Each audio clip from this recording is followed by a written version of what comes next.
오늘 우리가 같이 공부할 부분은 다니엘서입니다. 구약 성경 공부의 마지막 단락이에요. 다니엘. 중요한 성경을 오늘 우리가 마지막으로 다루게 되었습니다. 이 다니엘이 구약 성경 전체의 구조에서 어디쯤 있는지 아시죠? 제가 다시 반복하지 않겠습니다.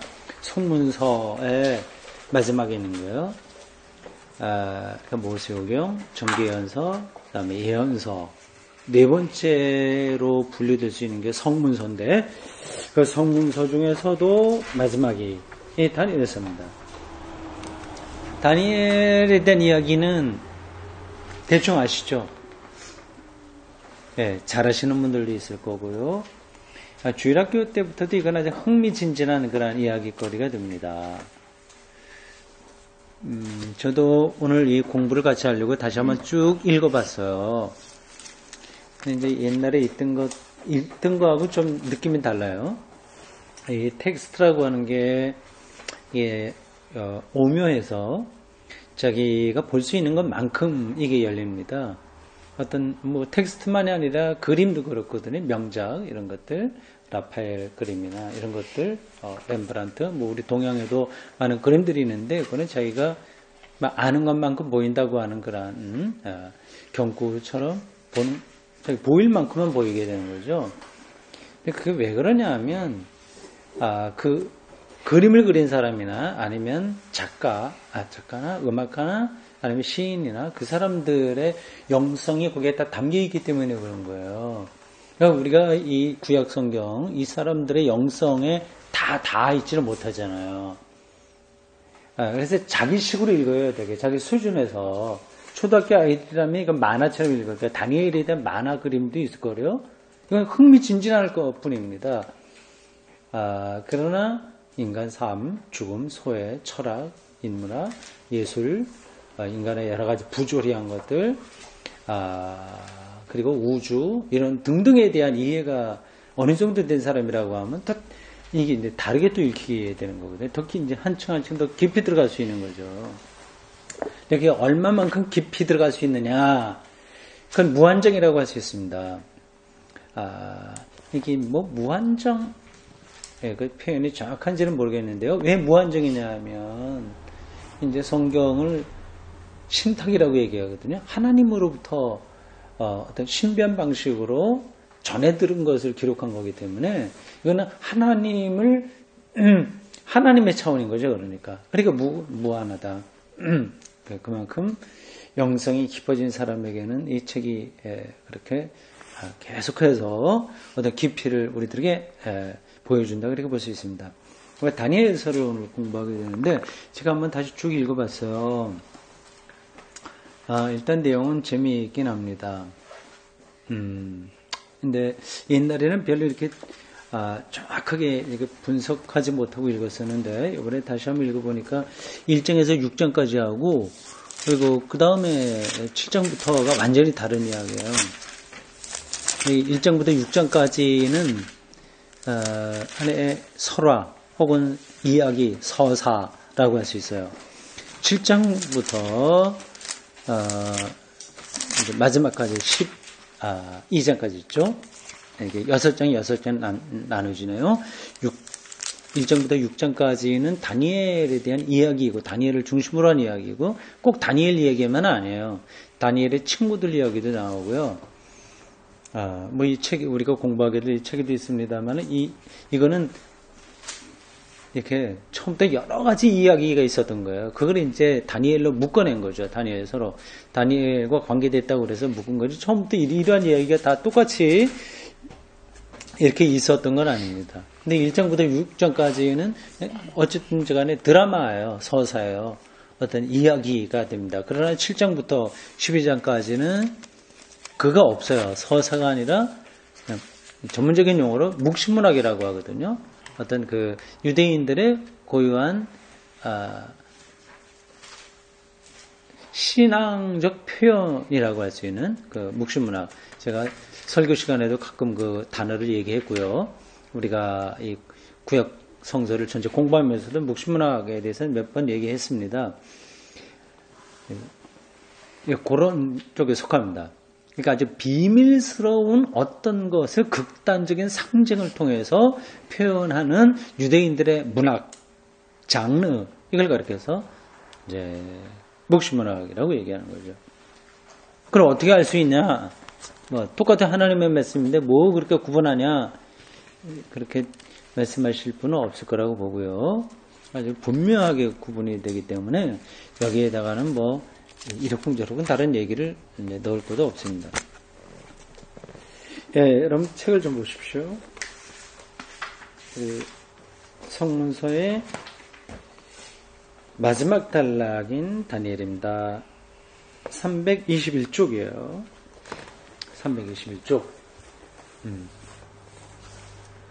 다니엘서는 두 개 아주 다른 부분으로 구성되어 있다. 지금 바로 말씀드린 그 얘기입니다.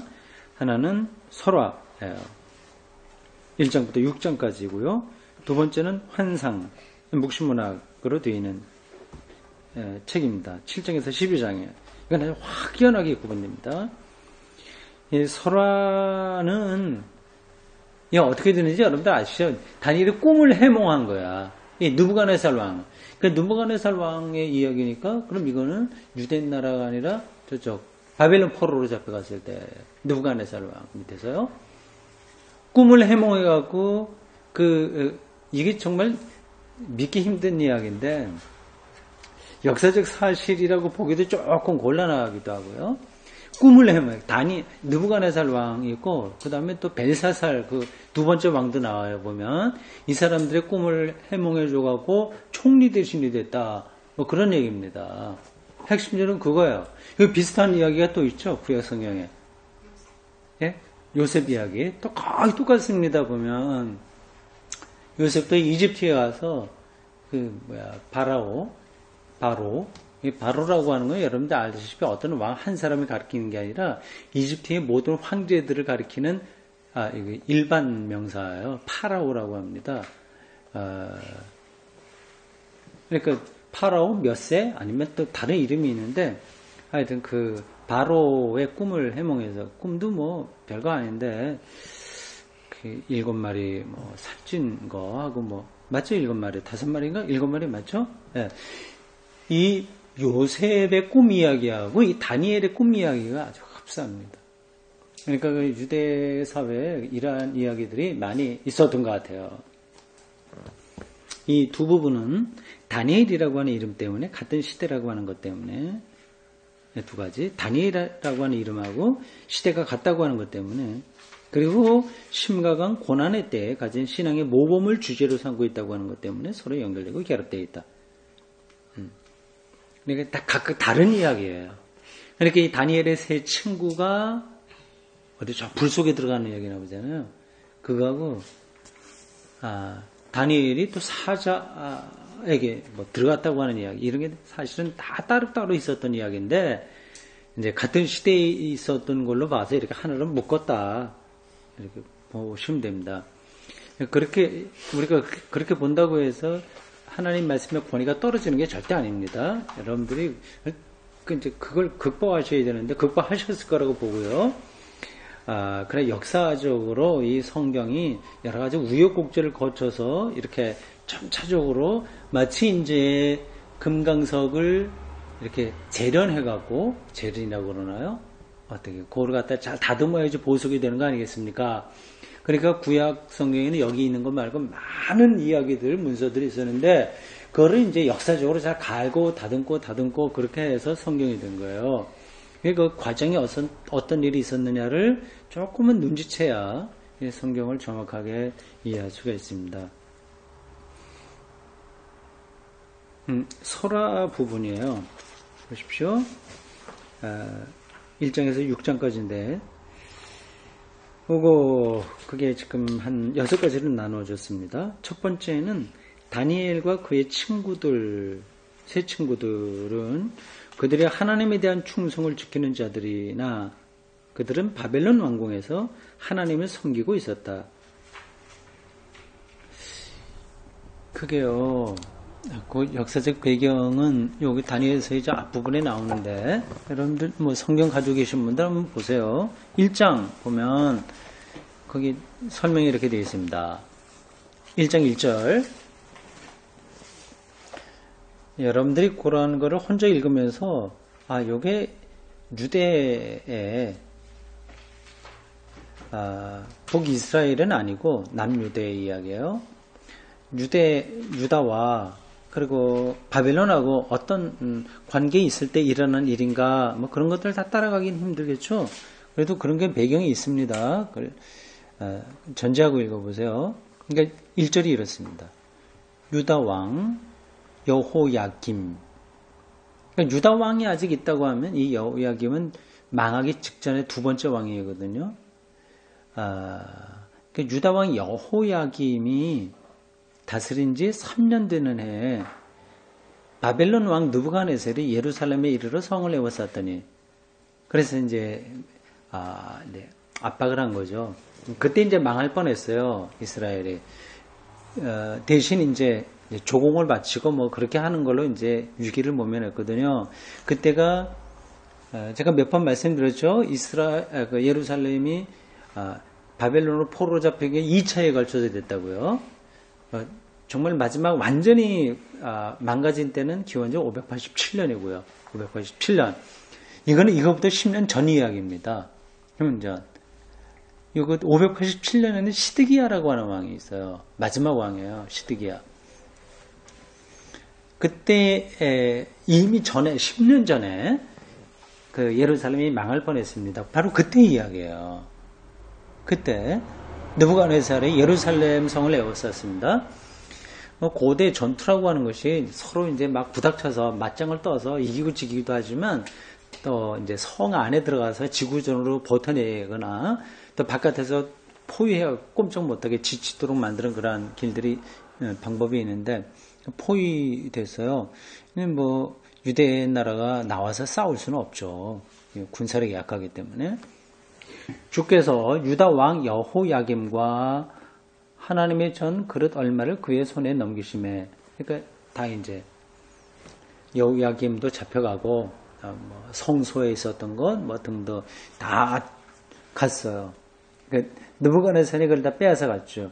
그리고 허수아비 왕으로 지금 말씀드린 시드기야를 세우는 겁니다. 이 왕은 유대 왕이겠어요? 바벨론 왕이겠습니까? 당연히 바벨론 왕.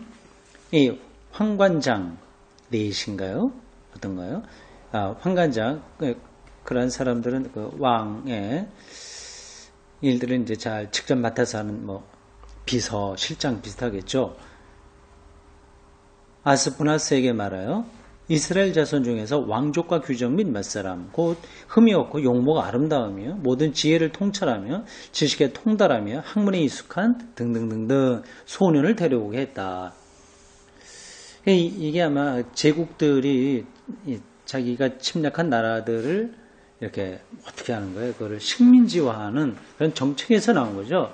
그러니까 그 귀족이나 왕족 중에서 똘똘한 그 청년들, 소년들 데려다가 바벨론식으로 교육을 시키는 거예요. 자기네 문화 정책이죠. 그러니까 군사적인 침략은 이제 한계가 있는 거 아니겠습니까? 그래서 문화적으로 이제 그거를 동화시키는 거예요. 그러니까 그 방법이 일부는 그 지도자 될 사람들을 데려다가 바벨론 문화로 재교육시키는 거고, 또 하나는 그 식민지 그 나라에다가 자기네 사람들 심어갖고 이제 거기를 이제 하는 거예요. 일본이 우리하게 한 거하고 똑같습니다. 우리나라에 좀 그 양반집 있는 사람들이 일본 어디 동경이나 이런 데 가서 뭐 공부하고 이제 오면 뭐 다시 또 군수도 되고 뭐 그 비슷한 겁니다. 그러니까 다니엘이 거기 뽑힌 거예요. 이 사람들이요. 그러니까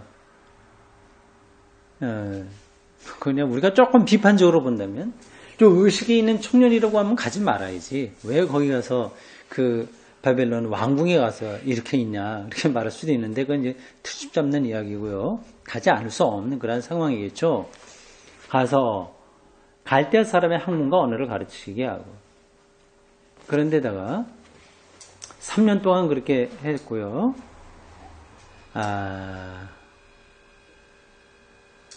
6절에 보면 이 사람들이 누구냐 하면 대표적으로 다니엘과 하나냐와 미사엘과 아사랴 친구예요.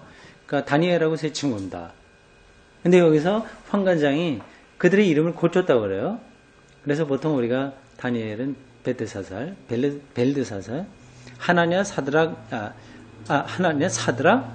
메삭, 아벳누고. 보통 우리가 많이 부르죠. 사드락, 메삭, 아벳누고라고 보통 많이 부르는데 이거는 창씨 개명한 거예요. 이 바벨론식의 이름입니다. 이제 그렇게 가서 왕궁에 가서 사실 호화호식한 거죠. 그래서 저기 국민들은 이제 다 바벨론 지배하에서 허수아비 시드기야 밑에서 고생하고 있는데 좀 비판적으로 제가 말씀드리는 거예요. 이 성서에서 우리가 사회 비판 이런 것들을 할 필요는 없지만 그냥 이 내용을 좀 생생하게 이해하시라고 참고적으로 드리는 말씀입니다. 그래서 왕 곁에서 자기들을 지배하고 있는 왕, 느부갓네살 왕 옆에서 그 궁정 안에서 아주 특수 교육을 받고요. 이건 갈대아 교육이라고 그랬으니까요. 이 바벨론 교육을 철저하게 받았고 이름도 바꾸고 그렇게 살았습니다. 그 다음에 이제 여러 가지 에피소드가 쭉 나오는 거예요.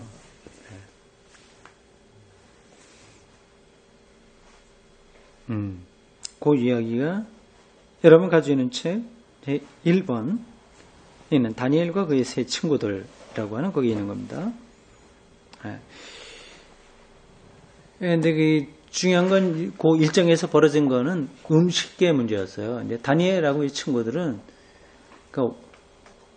느부갓네살 왕 궁에서 나오는 거를 먹지 않으려고 했어요. 그 이유가 뭘까요? 그건 당연히 유대인들은 먹어야 될 거 먹지 말아야 될 거 구별되지 않았습니까? 여기는 아마 돼지고기나 이런 거 다 있었겠죠. 뭐 새들도 뭐 여러 가지 먹지 말아야 될 새들도 그 날점성들이 있었겠고. 근데 그거 먹기 싫은데 그 같이 교육을 받으면서 안 먹을 수 없으니까 하여튼 그 책임자 되는 황관장하고 잘 타협을 해서 채식만 먹되 몸에 어떤 그 영향이 가지 않으면 이제 이렇게 넘어가 주는 걸로 그렇게 했습니다. 근데 채식만 먹었는데도 괜찮았다고 그래요. 근데 그게 이제 하나님의 뜻대로 살려고 했었던 이 청년들의 노력이었습니다. 근데 그 다음에 2장부터 느부갓네살 왕이 이제 꿈을 꾼 게 나와요. 근데 여기는 이제 무슨 꿈을 꿨는지 느부갓네살은 몰라요. 그냥 불안하기만 해요. 그래서 자기 뭐 술사들 이런 거 다 데려다가 이제 해라 그러는데 맞춰봐라 그리고 해석해라 그렇게 얘기했는데 그 사람들 술사들은 무슨 꿈을 꿨는지 말을 해야 그 다음에 내가 설명하지 않냐 그런 겁니다. 결국 이제 여차여차한 사정은 여러분들이 어느 정도 아실 거고요. 결국 이 술사들이 다 죽을 지경에 이르렀습니다. 마치지 못했어요. 꿈이 뭔지도 몰랐고 당연히 그러니까 해석도 못하고 아주 위기 일촉즉발인가 그 위기에 다니엘이 나서서 그 꿈을 해몽해 주었습니다. 근데 꿈 이야기가 25절 이하부터 나오는데 어떤 큰 신상을 봤어요. 그게 이제 이정에 나온 거 여러분들 그 아마 가끔 옛날에 부흥회 하다 보면 이런 거 갖고 뭐 부흥회들 목사님들이 하시거든요. 어떤 큰 신상을 봤어요. 근데 어떻게 생겼냐 면 32절에 보면 머리는 순금이요 가슴과 두 팔은 은이요 그리고 그 다음엔 뭐 노시요 쇠요 뭐 흙이요 발이요 뭐 이렇게 나갑니다. 심지어 어떤 분들은 그 발이 뭐 쇠와 진흙으로 되어 있으니까 하나는 민주주의고 하나는 공산주의다 뭐 그렇게까지 얘기한 사람들이 있었어요. 그러니까 이런 것들이 인류의 모든 미래를 얘기한다고 하니까 엉터리죠. 되게 신상을 보았습니다. 이제 그건 이제 다니엘이 해석한 거예요. 그러니까 당신 느부갓네살은 머리와 같다. 금으로 됐다. 그러면서 이 나라가 어떻게 될 거다 얘기하는데 당연히 이 바벨론이 조금 있다가 망하잖아요. 뭐 역사라고 하는 게 그런 거니까. 아마 그러니까 이 신상을 봤다고 하는 거는 이 꿈으로 나타났다고 하는 거는 하여튼 그런 비슷비슷한 이야기들이 많이 있는데 좀 역사가 지난 다음에 이런 게 더 구체화된 게 아닌가 싶은 생각이 들어요. 예. 그러니까 여러분들이 이 구약 성경 읽을 때 신약보다도 구약이 더 그래요. 신약은 시간이 짧아요. 거기에 집필된 지 짧습니다. 아무리 예수님 이제 돌아가시고 승천하신 다음에 제일 먼저 기록된 게 데살로니가 전서인가 대충 그런데 그렇게 해봐도 그게 40년 어간이거든요. 그때부터 가장 늦게 기록된 게 요한계시록 뭐 이렇게 보는데 아니면 요한복음 이렇게 보는데 그런 것들은 100년 어간이에요. 더 늦게 잡으면 뭐 110년 뭐 그 정도 보지만 그러니까 전체적으로 해봐야 한 6, 70년 사이에 다 정리된 거라서 이 시간적인 그런 차이가 별로 없어요. 그러나 구약은 굉장히 깁니다. 한 몇백 년 아니라 더 1000년 이상 이게 편집되고 정리되는 기간이 있었기 때문에 맨 나중 이야기가 앞으로 가기도 하고 서로 막 뒤섞여 있어요. 그러니까 출애굽기에 나와 있는 이야기가 그 역사적으로 보면 출애굽이 굉장히 옛날 이야기잖아요. 그런데 그게 바벨론 포로기나 뭐 아니면 이스라엘의 북과 남이 갈라질 때 이야기 그런 것들이 올라가서 이렇게 되어 있습니다. 막 이렇게 섞여 있어요. 근데 이 다니엘서에서도 이제 그러한 흔적들이 많이 있는 거죠. 그래도 그렇다고 해도 하나님의 말씀으로서는 손상이 가지 않으니까 여러분들 전혀 염려하지 마시기 바랍니다. 오히려 이것이 하나님의 말씀이 살아있다고 하는 뜻이에요. 역사 안에서 이렇게 살아 움직인다고 하는 건데 그렇지 않고 사람들은 자꾸만 이렇게 어떤 창고에 보관되어 있는 어떤 것처럼 유물처럼 생각하거든요. 그러면 오히려 더 이제 하나님의 말씀을 더 약화시키는 그런 폐쇄시키는 잘못이죠. 하여튼 그래 꿈을 잘 해몽시켜서 다니엘이 아주 높은 자리에 올라가게 되었다. 그 얘기입니다. 앞서 얘기한 대로 요셉 이야기하고 그 스토리가 아주 비슷하게 흘러가요.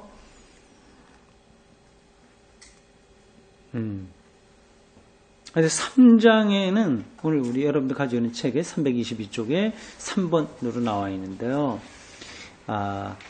뜨거운 풀무 속에 세 사람이 들어간 이야기입니다.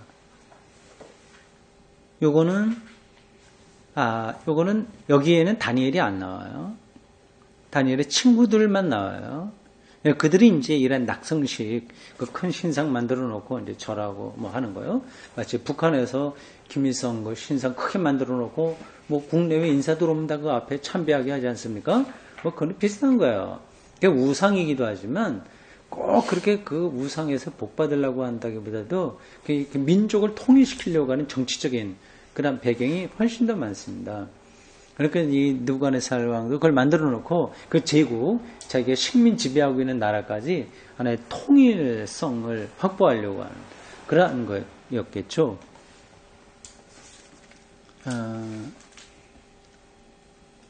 근데 다니엘의 세 친구, 이 친구들이 이제 절을 하지 않았어요. 근데 그게 이제 발각이 돼서 결국 풀무 속에 들어갔다. 그러나 죽지 않고 오히려 살아났다. 그런 이야기가 3장에 쭉 기록되어 있습니다. 그러니까 초등학교 아이들이 읽으면 이 동화로 대해서 얼마나 흥미진진하겠어요.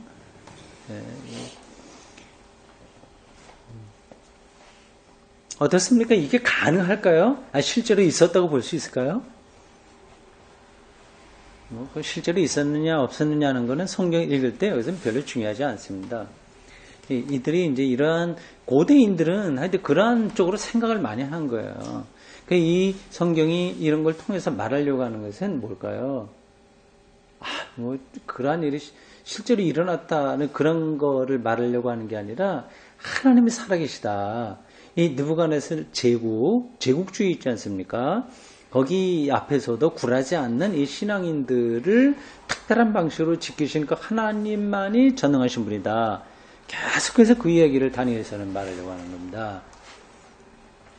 그러니까 이런 걸 읽으면서 잠깐 불 속에 들어가서 죽지 않는다. 사자 만나서도 끄떡없다. 뭐 이런 그런 쪽으로만 얘기하면 성경을 이제 호기심 천국 정도로 이제 떨어뜨리는 거죠.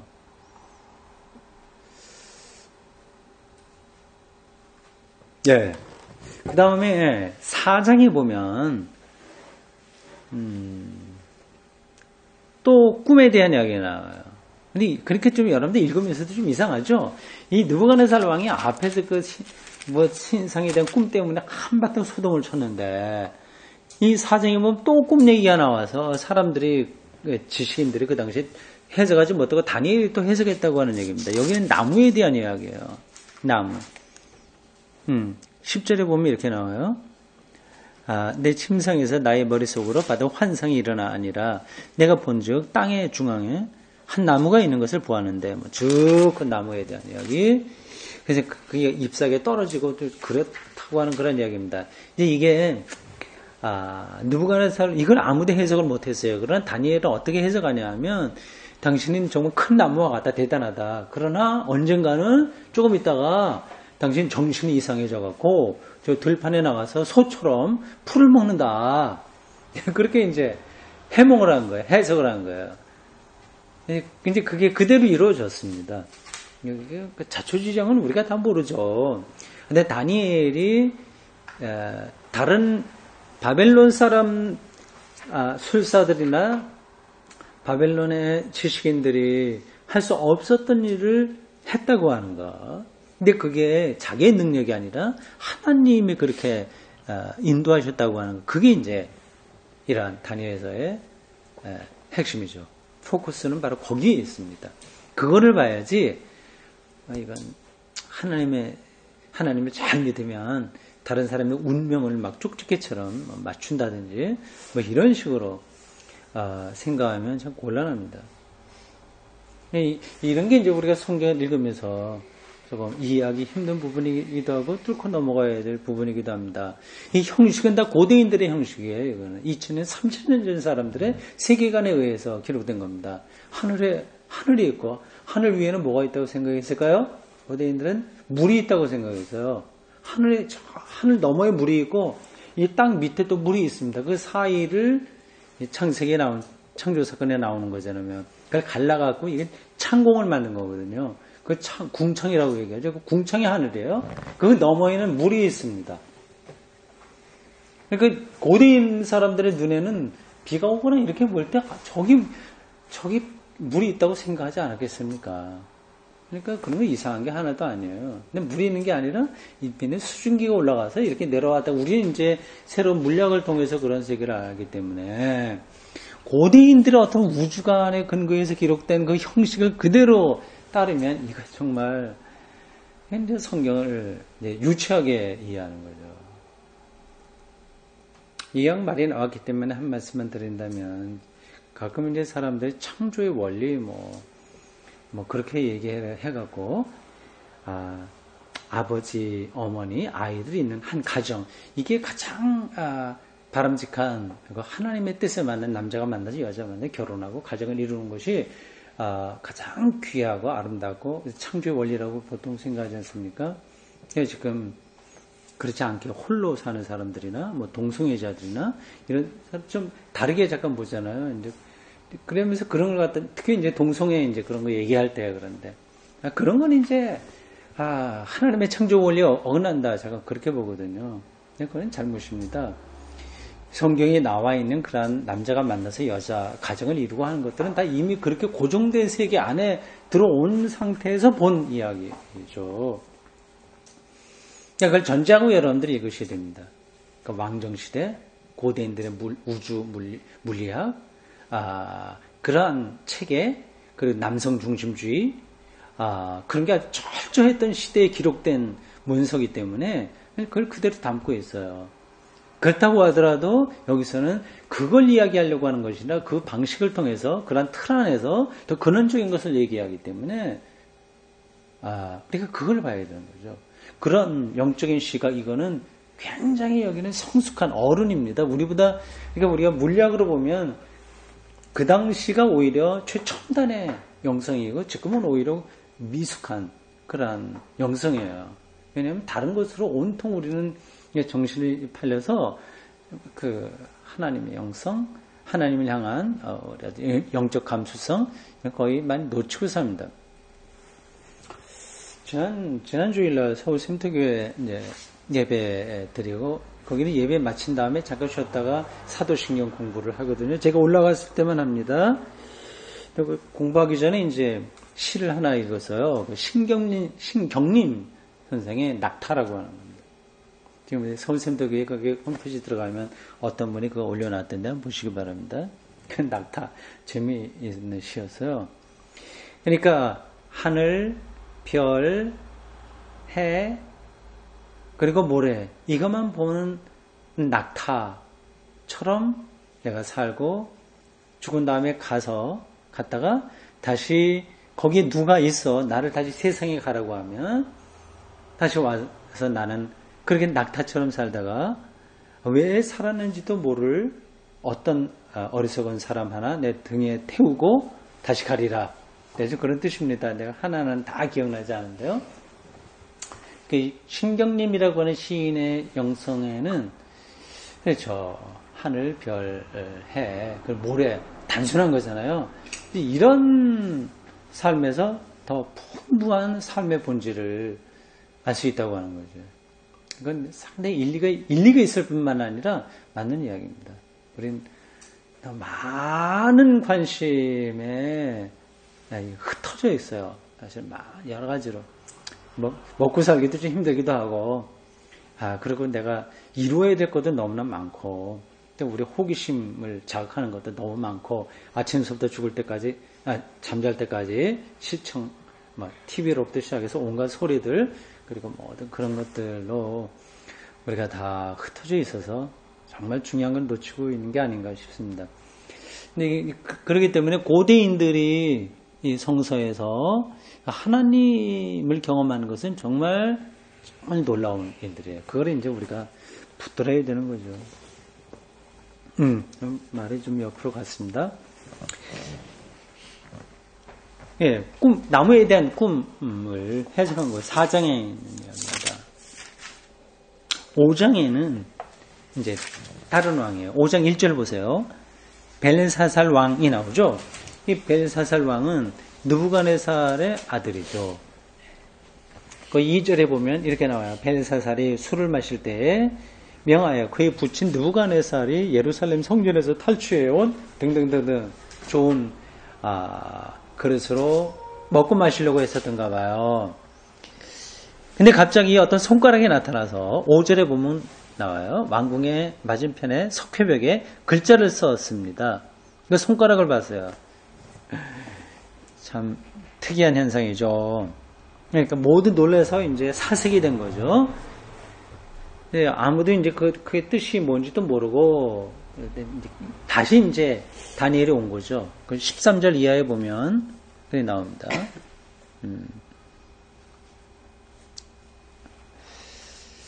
13절에 보면 부터 이제 쭉 설명이 되는데 너무 글자를 정확하게 해석하려면 그 다음에요. 5장 25절이에요. 다니엘이 그렇게 설명합니다. 기록된 글자는 이것이니 메네메네 데게 루바르신이라고요. 메네메네 데게 루바르신. 이거만 빨리 계속해도 방어는 되겠네요. 메네메네 데게 루바르신. 그러면 조금 가다가 혀도 꼬이고 뭐 좀 대충. 네, 그거 외워두세요. 유사시에. 근데 왜 해석을 하는데 메네는 하나님이 이미 왕의 나라를 시대를 세워서 끝나게 했다. 그러니까 좀 저주죠, 저주. 끝났다. 그렇게 설명합니다. 이걸 해석해 주니까 이제 다니엘에게 큰 상을 내렸고요. 그러나 그날 그는 죽었습니다. 그 30절에 보면 게 나와요. 그날 밤에 갈대아 왕 벨사살이 죽임을 당했다. 이게 왜 죽었을까요? 이게 사살당했을까? 옛날에 그런 거 많았잖아요. 그 부하들이 반역을 일으키거나 아니면 뭐 아니면 뭐 누가 이렇게 음식에다가 독약을 넣는다거나 해갖고 죽일 수 있지 않습니까? 아마 그렇게 아주 급살 비슷하게 죽은 것 같아요. 그래서 메대 사람 다리오가 나를 얻었다고 하는데요. 이 메대가 어느 나라를 가리켜죠? 메소포타미아를 가리키나? 바사 이거는 이제 페르시아를 가리키는데, 그래서 이 느부갓네살이 벨사살이 죽어갖고 바벨론이 끝난 건 아니잖아요. 그 나라를 임시로 그 당시는 막 서로 나라들이 막 이렇게 경쟁하고 있을 때였어요. 이제 나라가 일어나서 무너지고 일어나고 막 그런 중국에서 일어났던 여러 가지 삼국지에 나오는 그러한 투쟁들처럼 그 근동 지방의 지중해를 중심으로 한, 특별히 그 당시에는 지중해 서쪽보다도 동쪽인 유프라테스 메소포타미아 문명의 발생이 여기서 그런 싸움들이 많았습니다. 메데 사람 다리오가 그 뒤를 이었어요. 그 나라를 차지했습니다. 그때 다리오가 60세였다 이렇게 나와 있네요. 그러한 이야기. 이것도 거의 꿈과 같은 이야기죠. 뭐 손가락에 나와서 썼다고 하는데, 네. 앞에서 꿈을 2번이나 해몽했던 것처럼 이것도 다니엘이 했다. 그 다음에 6장부터 나오는 이야기, 거기까지 6장까지가 설화예요. 설화. 어떤 이야기라고 하는 겁니다. 사제굴에 던져진 건데, 이건 이제 다리오 왕 때 있었던 거예요. 여기에서,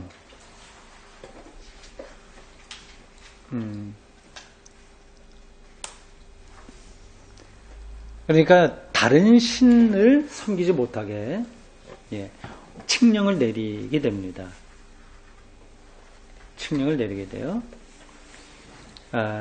근데 결국 다니엘은 늘 하던 대로 자기 방에 가서 예루살렘을 향한 창문을 열어놓고 10절에 그렇게 나와요. 하루 3번씩 무릎 꿇고 기도했다고 했습니다. 뭐 이런 것들을 하나의 드라마 같은 거로 엮어도 참 재미있을 만한 이야기예요. 죽음을 각오하고, 어쩌면 다니엘은 내가 이게 기도하는 거 누가 알겠나 그렇게 방심했을지도 모르고요. 그러나 이 다니엘과 경쟁하던 이 바벨론 어떤 사람들이 음모를 꾸민 거고, 결국 그거를 이제 확인해서 다니엘을 죽이려고 했어요. 근데 다리오는 이 다니엘에 대해서 굉장히 호감을 갖고 있었기 때문에 그렇게 이제 죽이고 싶지 않았는데 어쩔 수 없이 그렇게 해서 이제 사자굴 속에 넣었는데 살아났다. 뭐 그런 얘기입니다.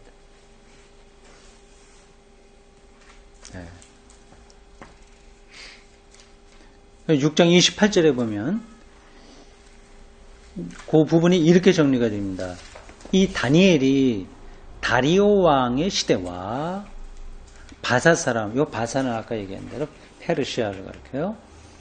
페르시아에서 고레스, 페르시아의 첫 왕이 고레스거든요. 이제 바벨론 포로에서 귀환할 때 그 칙령을 내린 왕이 바로 이 고레스예요. 그것에 다 정치적인 이유가 다 있는 겁니다. 근데 이제 이스라엘 선지자들은 하나님께서 고레스를 통해서 활동하셨다. 그렇게 얘기했고, 또 어떤 부분에서는 고레스를 심지어 메시아처럼 표현한 데도 있습니다. 이 고레스 왕의 시대에 형통했다. 그러니까 상당히 다니엘은 오랫동안, 그러니까 느부갓네살 왕, 예루살렘은 완전히 박살낸 느부갓네살 왕서부터 시작해서 벨사살, 그리고 다리오, 그리고 고레스 왕까지 몇 명이에요? 4대 왕에 걸쳐서 이 제국의 그 당시 근동 지방을 많이 지배했던 4제국의 왕들의 그 전체 시대를 거쳐서 큰 힘을 발휘한 그런 유대인으로 이렇게 정리가 됐습니다. 거기까지가 이제 다니엘서에 나오는 다니엘에 관한, 그리고 친구들을 중심으로 한 그 설화라고 할 수 있습니다. 여러분 가지고 있는 책 322쪽 밑에 둘째 줄 보겠습니다.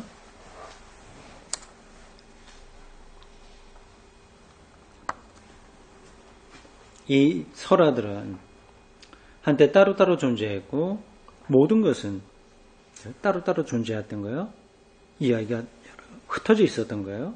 그 모든 것은 포로기 동안에 바벨론 궁정을 그들의 삶의 자리로 하고 있다.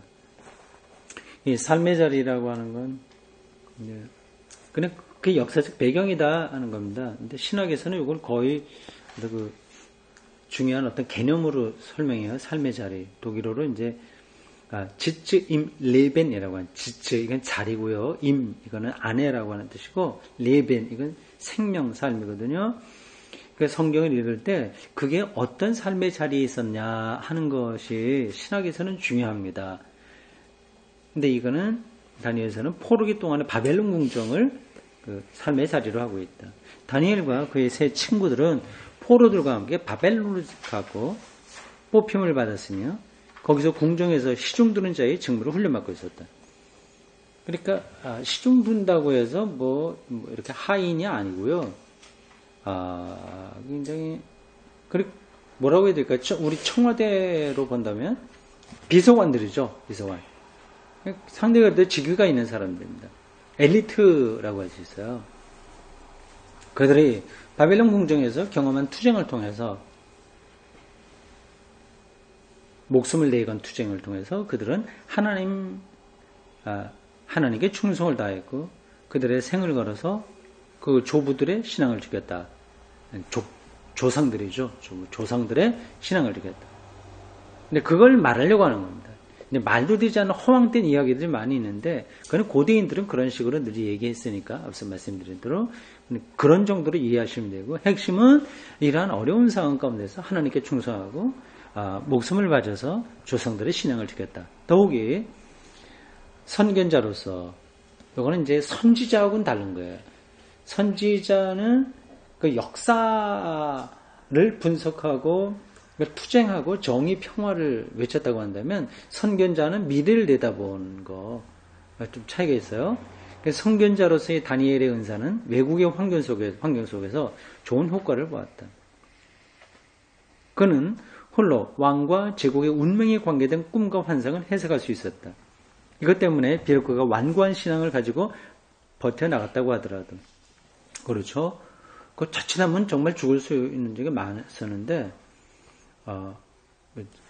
그 왕의 운명 바로 죽을 운명도 막 얘기하고요. 그건 이제 완고하다고 이렇게 표현한 겁니다. 그러니까 변하지 않는 확실한 그런 믿음을 갖고 버텨나가는데도 결국은 그러한 선견의 은사가 있었기 때문에 높은 지혜를 얻을 수 있었다. 예, 이 책의 첫 부분의 주요 대목은 아람어로 기록되어 있다고 써 있네요. 구약 성경은 다 이제 히브리어로 기록됐어요. 근데 이 부분은 아람어라고 되어 있네요.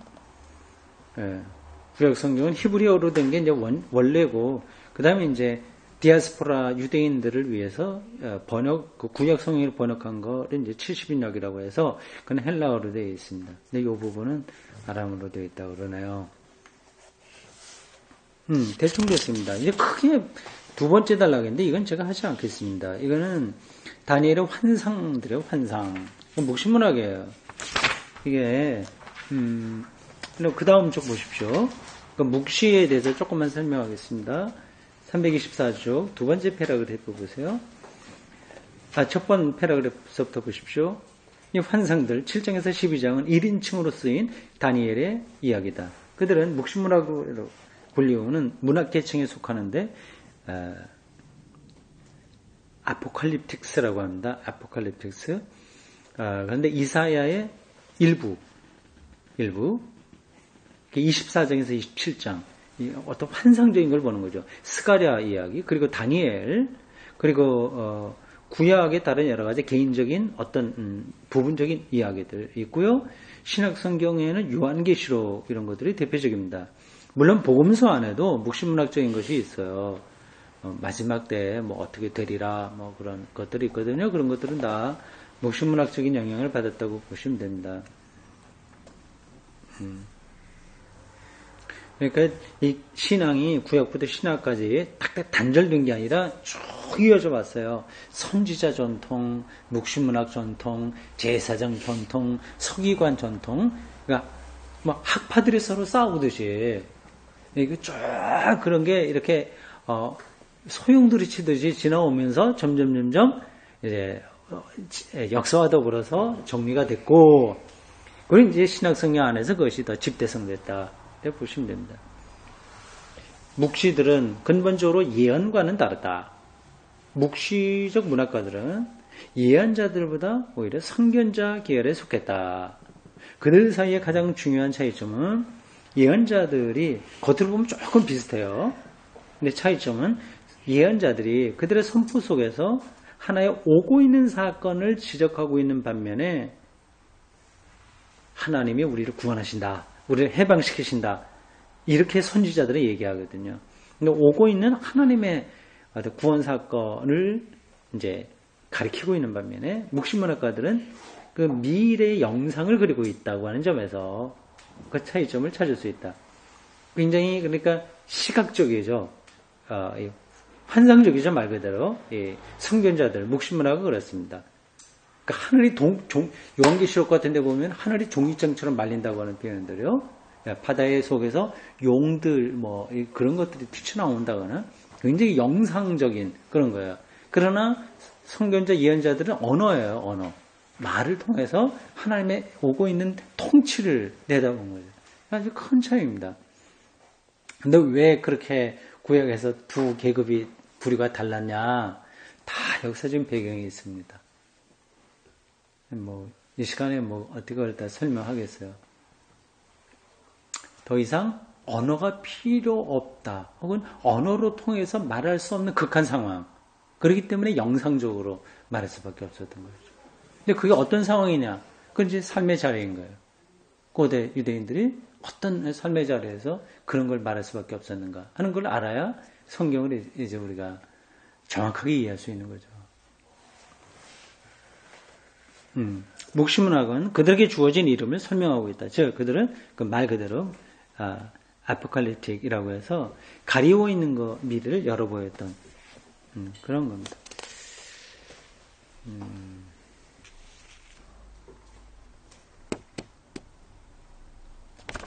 예, 325쪽 맨 밑에 셋째 줄, 넷째 줄입니다. 그거 읽고 마시겠어요?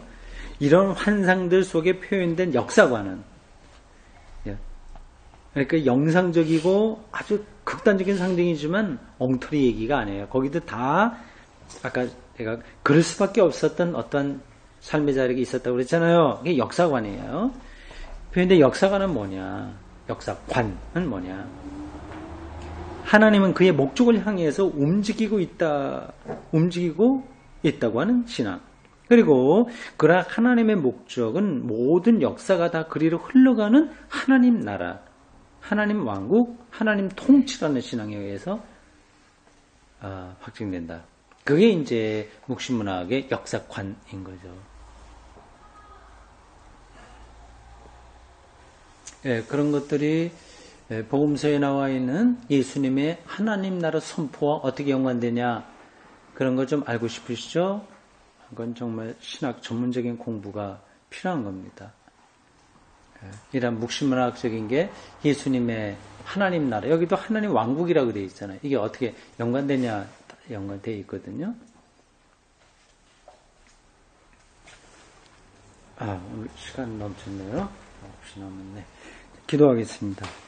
주님, 오늘 저희들 구약 성경의 마지막 대목인 다니엘서를 개론적으로 살펴보았습니다. 바벨론 포로에 있었던 여러 가지 이스라엘 사람들의 경험, 아픔, 승리, 희망, 절망, 이런 것들이 전승이 되고 이렇게 문서화되어서 하나님의 말씀으로 우리에게까지 이어졌습니다. 이 다니엘서를 통해서 우리가 하나님 나라, 하나님 통치에 대한 새로운 비전을 알아가도록 도와주옵소서. 오늘 이렇게 각자 여러 가지 바쁜 일정 가운데서도 귀한 시간을 내어서 공부하게 하신 것 감사합니다. 이러한 시간들이 우리의 영적 성숙에 좋은 미끄럼이 되도록 주님 인도해 주옵소서. 이런저런 사정으로 나오지 못한 이들에게도 우리와 같은 은혜 허락하시기 원하며 예수님의 이름으로 기도드리옵나이다. 아멘.